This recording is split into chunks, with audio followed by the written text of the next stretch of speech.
जिन्नात कौन है? सवाल है जिन्नात कौन है?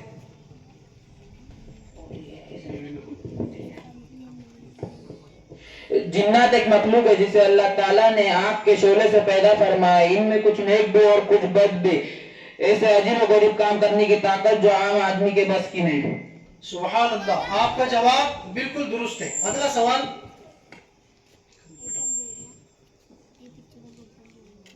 अगला सवाल है आपसे 73 नंबर का। क्या कब्र हर मुर्दे को दबाती है?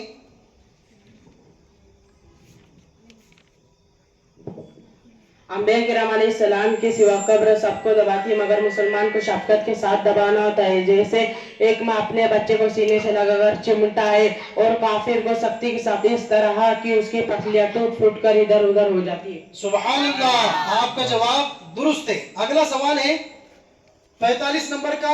जन्नत क्या है और ये अल्लाह ताला ने किसके लिए बनाई है?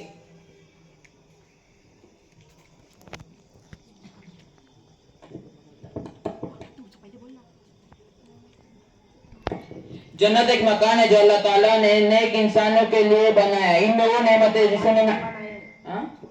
ईमान वालों के लिए बनाया है। इसमें वो नेमतें जिसे उन्होंने आंखों ने देखा, ना कानों ने, ना किसी आदमी पर इसके दिल का खतरा गुजरा।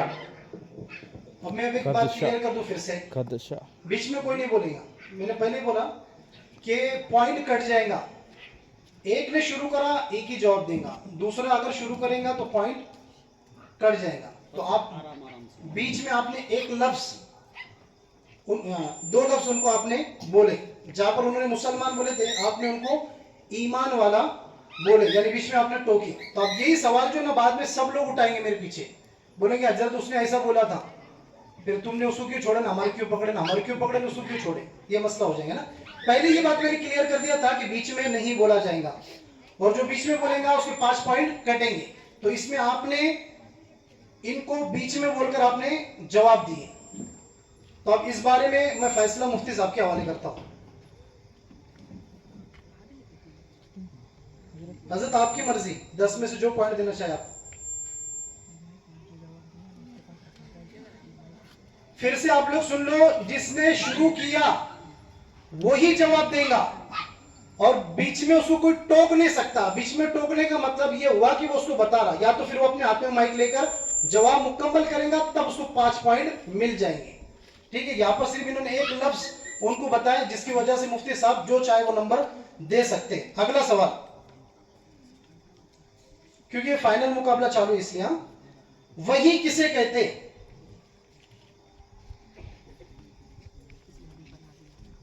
वही किसे कहते? वही उस कलाम को कहते हैं कि अल्लाह ताला की तरफ से किसी नबी पर नाजिल हुआ हो। सुभान अल्लाह, आपका जवाब दुरुस्त है। अगला सवाल, क्या मरने के बाद भी रूह का ताल्लुक इंसान के बदन के साथ बाकी रहता है?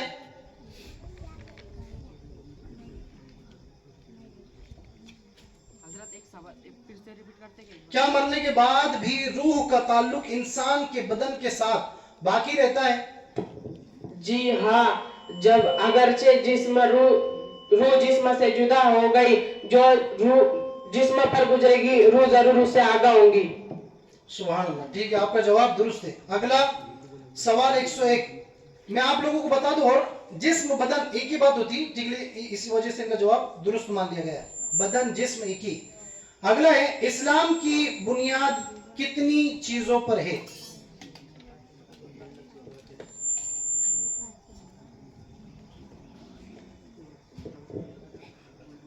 इस बात की गवाही देने वाला अल्लाह के सिवा कोई इबादत के लायक नहीं है। आप सल्लल्लाहु अलैहि वसल्लम अल्लाह के रसूल है। नमाज कायम करना, ज़कात अदा करना, हज करना, रमजान के रोजे रखना। सुभान अल्लाह, आपका जवाब दुरुस्त है। अगला सवाल है, जहन्नम की वो कौन सी वादी है जिससे खुद जहन्नम भी पनाह मांगती है? उस वादी का नाम वेल है और जानबूझकर नमाज कज़ा करने वालों के मुस्तहिक है। क्या बोले? उस वादी का नाम वेल है और ये जानबूझकर नमाज कज़ा करने वालों के मुस्तहिक है। जानबूझकर नमाज कज़ा करने वालों के मुस्तहिक है। ठीक है, आपका जवाब बिल्कुल दुरुस्त है। अगला सवाल है,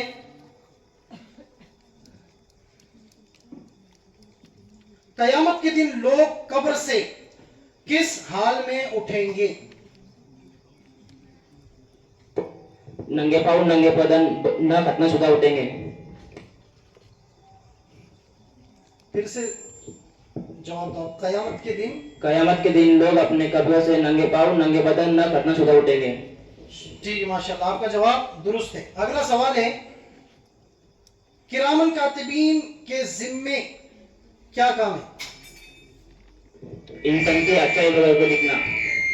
जी, इंसान की अच्छा या बुराई को लिखना। ठीक है, आपका जवाब बिल्कुल दुरुस्त है।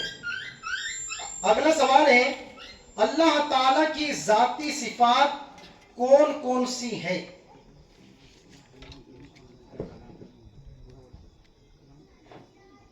हयात को हाँ बोलो, जोर से, माइक बंद हो गया। हयात, कुदरत, देखना, सुनना, कलाम और इल्म। सातवां इरादा या अल्लाह ताला की जात व सिफात। माशाल्लाह, बहुत बेहतरीन, आपका जवाब दुरुस्त है। अगला सवाल है, हदीस पाक में वजू के क्या फजीलत आई है?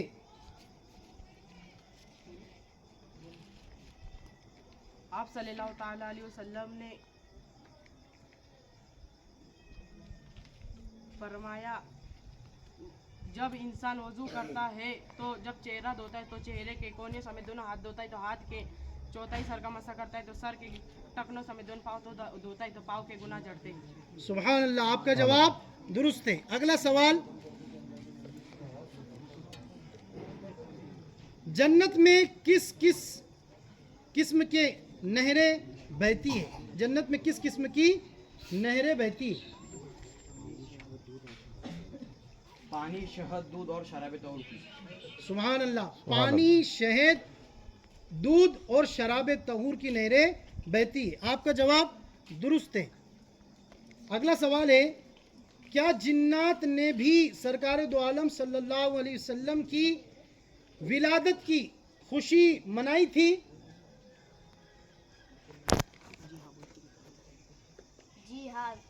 जी हाँ, जिन्नात ने हज़रत सल्लल्लाहु अलैहि वसल्लम की विलादत की खुशी बनाई थी। सुभान अल्लाह, जिन्नातों ने भी हुजूर की जश्न विलादत की, ईद मिलादुन नबी की खुशियाँ मनाई थी। अगला सवाल है, कुरान मजीद की तरफ पीठ या पाँव करना कैसा है? ऐसा नहीं करना चाहिए, अदब के खिलाफ है। सुभान अल्लाह, आपका जवाब दुरुस्त है। अगर आप लोगों को सुनने में जो 10 बच्चे नीचे बैठे फाइनल वाले, अगर कुछ एतराज रहा तो इसी वक्त खड़े रह के बोलना मुझे, हाँ, बाद में नहीं बदलना। अगला सवाल है, कुत्ते का लुआब का क्या हुक्म है? कुत्ते का लुआब नापाक है। कुत्ते का जो थूक है, कुत्ते का जो लुआब है, वो नापाक होता है। आपका जवाब दुरुस्त है। अगला सवाल है, दोज़ख की गहराई कितनी है?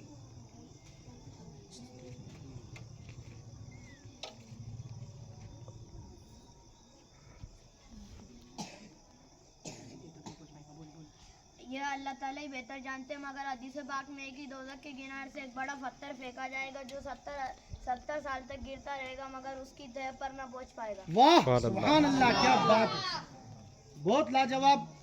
छोटा सा बच्चा, चौथी क्लास का बच्चा, और इसमें 12वीं क्लास के भी बच्चे, और जो मैं जुमले बोल रहा हूँ ना उस पर आप गौर करना थोड़ा सा।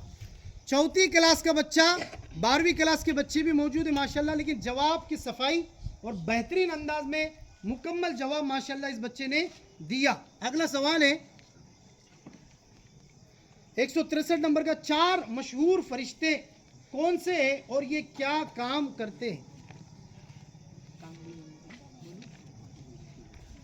हज़रत जिब्राइल अलैहिस्सलाम, हज़रत मिकाईल अलैहिस्सलाम, हज़रत इसराफिल अलैहिस्सलाम, हज़रत इज़राइल अलैहिस्सलाम, हज़रत जिब्राइल अलैहिस्सलाम अल्लाह की वही अंबिया तक पहुंचाते हैं। हज़रत मिकाईल अलैहिस्सलाम रिस्क पहुंचाते हैं। हज़रत इसराफिल अलैहिस्सलाम क़यामत के दिन सुर फूकेंगे। हज़रत इज़राइल अलैहिस्सलाम रूह कब्ज़ करते। सुभान अल्लाह, 4 मशहूर फरिश्ते जिनके जिम्मे हैं हज़रत जिब्राइल अलैहिस्सलाम, अल्लाह के नबियों तक के वही और पैगाम को पहुंचाते हैं। हज़रत मिकाईल अलैहिस्सलाम के ज़िम्मे है रिस्क को पहुंचाना। हज़रत इसराफिल अलैहिस्सलाम के ज़िम्मे है क़यामत के दिन वो सूर फूकेंगे जिससे क़यामत बर्पा हो जाएंगी। और चौथे हज़रत इज़राइल अलैहिस्सलाम के ज़िम्मे है लोगों की रूह उनके जिस्म से निकालना। अगला सवाल है आपके लिए, जहन्नम की आग दुनिया की आग से कितनी ज्यादा शदीद है?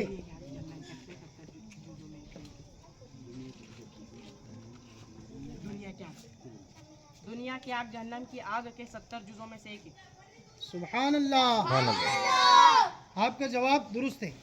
अगला सवाल है, क्या गैर नबी के पास वही आ सकती है? ये बच्चे मस्ती कर रहे, देखो। गैर नबी के पास वही नहीं आ सकती, जो इस बात पर कायल है वो काफिर है। सुभान अल्लाह, आपका जवाब दुरुस्त है। बरज़खी जिंदगी की कैफियत कैसी होंगी? बरज़खी जिंदगी की कैफियत इसमें किसी को आराम और इसमें किसी को आराम और राहत है। उल्फत, अजियत और दुख, सुरूर, गम, ये सब हालत आलम बरगज़ में। वाह, बहुत बेहतरीन, बहुत लाजवाब, बहुत ही बढ़िया, माशाल्लाह। एक बहुत मुश्किल तरीन सवाल का जवाब इन्होंने अपने अंदाज में सही दिया। अगला सवाल है 75 नंबर का, हज़रत ईसा अलैहिस्सलाम किस वक्त और कहाँ नुज़ूल फरमाएंगे?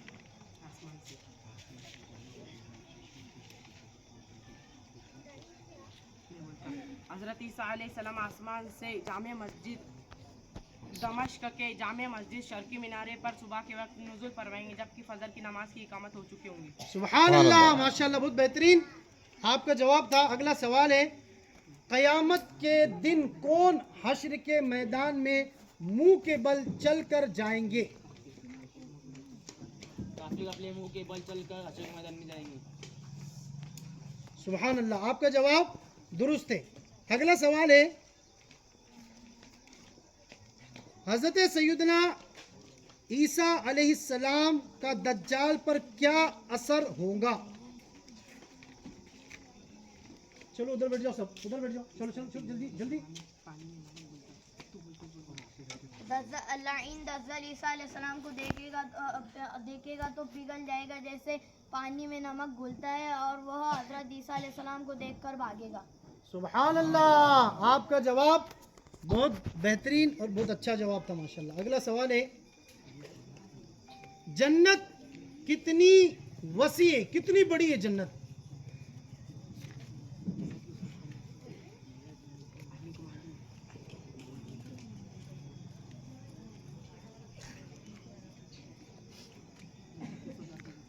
जन्नत के 100 दर्जे।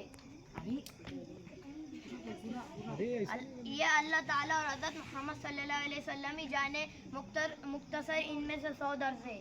सुभान अल्लाह, आपका जवाब बिल्कुल दुरुस्त है। आराम से। अगला सवाल है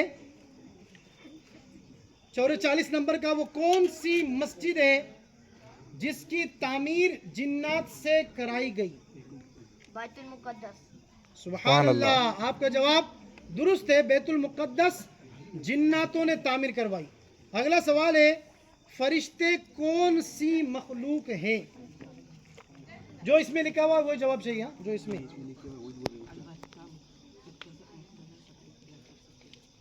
फरिश्ते अल्लाह ताला की नूरी मखलूक के नामर्द ना औरत, अलबत्ता ये मुख्तसर शक्ल इख्तियार कर सकते हैं। अभी क्या मुख्तलिफ शक्ल, इनको कुछ बताए? नहीं, जॉब शुरू होने के पहले बताए। हमारा हुआ था डिसीजन होने के टाइम बताया, उसके बाद में जॉब दिया, उसके बीच में नहीं बोले। हाँ, बोलो। फरिश्ते अल्लाह ताला की नूरी मखलूक नामर्द ना औरत, अलबत्ता ये मुख्तसर शक्ल इख्तियार कर सकते हैं। अलबत्ता ये मुख्तसर शक्ल इख्तियार कर सकते हैं। मुख्तलिफ शक्ल। अब यहाँ पे मुख्तसर और मुख्तलिफ एक बड़ा जुमला है, और यह फैसला भी मैं हजरत के हवाले करता हूँ। अगला सवाल है,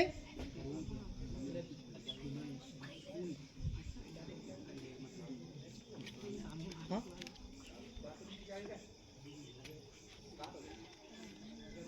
खिड़की में देखो ना, खिड़की में, उधर अंदर बोर्ड पे रूम में बोर्ड पे। अगला सवाल है, निफाक किसे कहते हैं?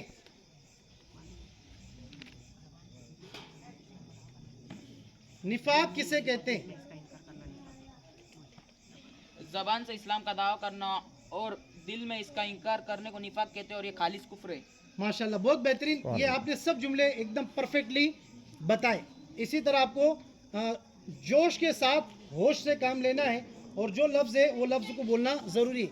शॉर्टकट में भी आपने सही जवाब दिए तो भी जवाब माना जाएगा, लेकिन जो लफ्ज़ अगर छूट गया तो उसका पॉइंट कट सकता है। अगला सवाल है, क्या कोई सहाबी से अफजल हो सकता है?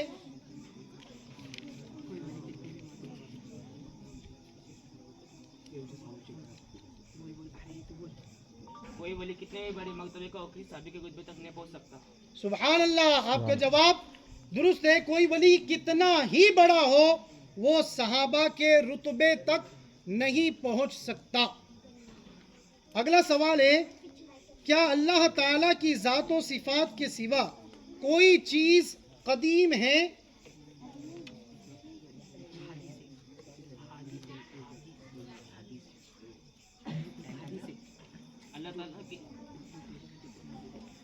अल्लाह ताला की जात और सिफात के सिवा सब चीज़ें हादिस है, यानी पहले नहीं थी फिर मौजूद हुई। सुभान अल्लाह, माशाल्लाह, आपका जवाब बिल्कुल दुरुस्त है।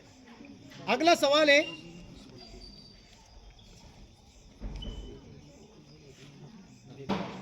लास्ट सवाल है आपका, आलमे बरज़ख में कब तक रहना होगा?